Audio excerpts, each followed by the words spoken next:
Digital প্ল্যাটফর্মের বিভ্রান্তি দূর করতে বিশ্বাসযোগ্য বুদ্ধিবৃত্তিক উদ্যোগ জরুরি বলে মন্তব্য করেছেন তথ্যমন্ত্রী জহিরুদ্দিন স্বপন। রাজধানীর একটি হোটেলে আয়োজিত বৈশ্বিক গবেষণা, সংলাপ ও জ্ঞান চর্চার আন্তর্জাতিক প্ল্যাটফর্ম আল উম্মা জার্নাল ও ওয়েবসাইট এর শীর্ষক আনুষ্ঠানিক উদ্বোধন অনুষ্ঠানে একথা বলেন তিনি।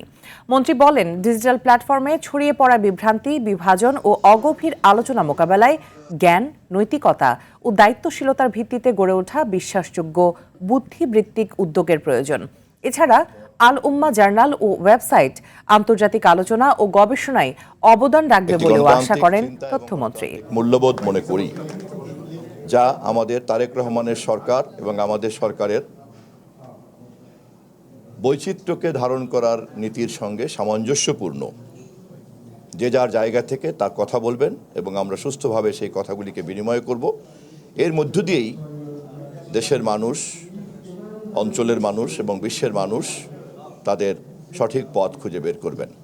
কোনোভাবেই একটি নির্দিষ্ট চিন্তা অথবা একটি নির্দিষ্ট দর্শনের একক আধিপত্য কোনো সমাধান হতে পারে না।